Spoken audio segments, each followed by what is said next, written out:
সিলেটকে বলা হয় বাংলাদেশের আধ্যাত্মিক রাজধানী। এখান থেকে কয়েক কোষ দূরে আছে হযরতে শাহজালাল ইমানি রহমতুল্লাহ আলাইহির মাজার। আমরা তার উত্তরসূরি।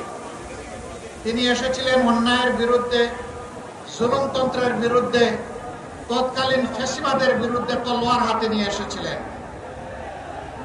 আলহামদুলিল্লাহ, তিনি মজলুমের পক্ষে দাঁড়িয়েছিলেন, জালিমের বিপক্ষে তিনি অভিযান পরিচালনা করেছিলেন। বাংলাদেশ গত 54 বছরে জুলুমের শিকারে পরিণত হয়েছে। আলেম ওলামা, রাজনৈতিক দলের নেতৃবৃন্দ, ছাত্র, শিক্ষক, সাংবাদিক, সুশীল সমাজের সদস্য, সাধারণ শ্রমিক, কৃষক, মেহনতি মানুষ, কামার কুমার, তাঁতি, জেলে, কেউ এই জুলুমের হাত থেকে রক্ষা পায়নি। সবচাইতে বড় মুসলিম দল বাংলাদেশ জামাত ইসলামী।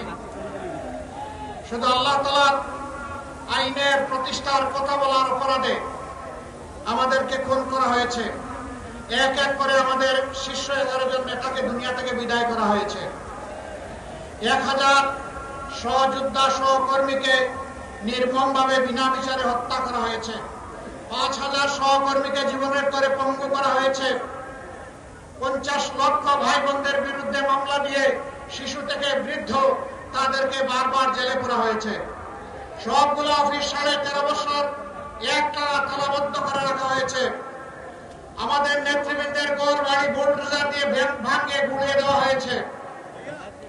শেষ পর্যন্ত দিশাহারা সরকার আরো 2টি জঘন্য কাজ করেছিল। একটা আমাদের নিবন্ধন বাতিল করেছিল, আর শেষ পর্যন্ত আমাদেরকে নিষিদ্ধ ঘোষণা করেছিল। কিন্তু যখন আল্লাহ রাব্বুল আলামিন 24-এর 5ই আগস্ট এই জাতির জীবনে একটু স্বস্তি দান করলেন, আমরা কোনো মিছিল করলাম না, আমরা কোনো মিটিং করলাম না, আমরা উচ্ছ্বাসে ফেটে পড়লাম না, আমরা আল্লাহ তাআলার শুকরিয়া আদায় করার জন্য সিজদায় পড়ে গেলাম যে আল্লাহ আমাদেরকে এই জগদ্দল পাথর আমাদের বুকের উপর থেকে সরিয়ে দিয়েছেন। আমরা সেই মহান মনিবের শুকরিয়া আদায় করলাম।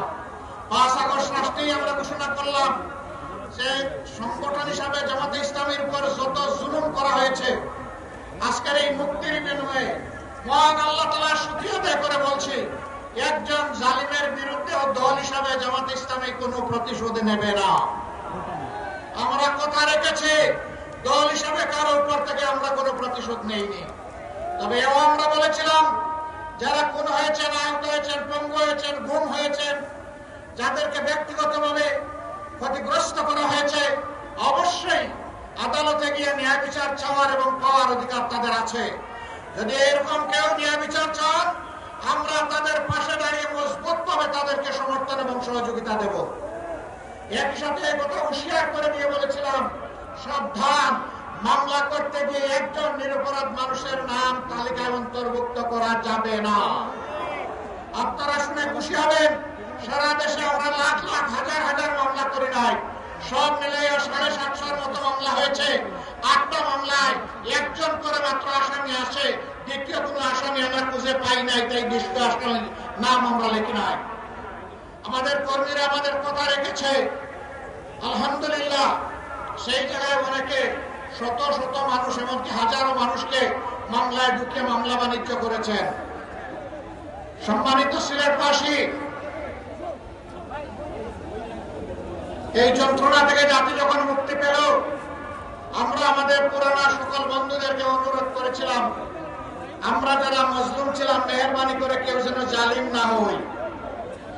এতদিন যে সমস্ত অত্যাচার আমাদের উপর করা হয়েছে, আমাদের কাছে জোর করে চাঁদা আদায় করা হয়েছে, ঘুষ নেওয়া হয়েছে, মামলা বাণিজ্য করা হয়েছে, দুর্নীতি করা হয়েছে, আমাদেরকে সংক্ষিপ্ত করে এখন আমরাই যেন সেই সমস্ত অপকর্মে জড়ায় না পড়ি।